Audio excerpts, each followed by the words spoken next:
Hello weirdlings, it's Margot bringing you a quick but spooky Reddit ghost story. If you're ready to get spooked and spine tingled, keep watching. Reddit user Digsdaws writes, a few years ago I moved into a one-bedroom apartment in Melbourne, Australia. It was my first time living on my own. The apartment block had been built in the 1930s. I'd been there a few months when I came home from work one day and went into the bathroom. I saw something strange.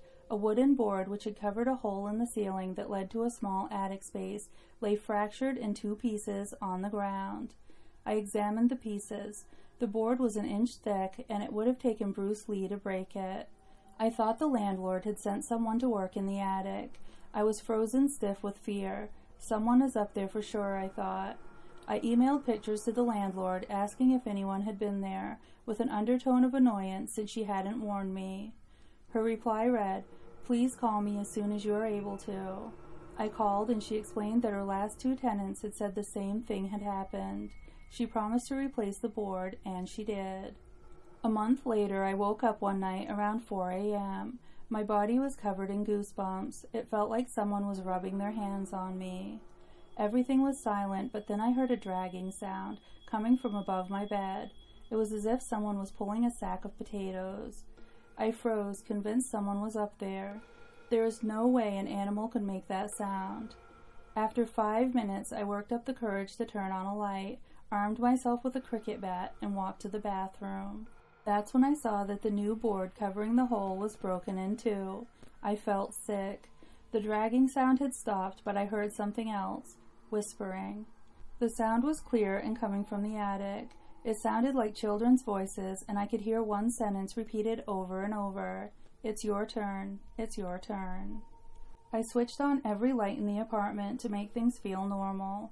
It was 5 a.m. and dark outside. I watched TV to try to unwind. Then a fuse blew. My pet budgie Dexter, whom I kept in the kitchen, usually never made a sound at night, but he started squawking, like he was being strangled.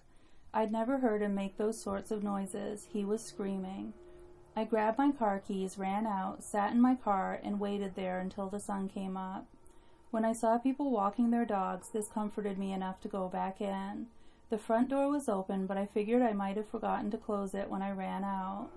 I went to the kitchen to check on Dexter, but he wasn't in his cage. I felt sick again. All my windows were closed, so I looked everywhere inside. When I walked to the bathroom, I heard splashing. Dexter was half drowned in the toilet. I took him out, washed him, and dried him. I was so confused. At 8 a.m., I called the landlord to give her a watered-down version of the night. "Oh wow, you heard the whispering too," she said. I stayed in that apartment for another 18 months.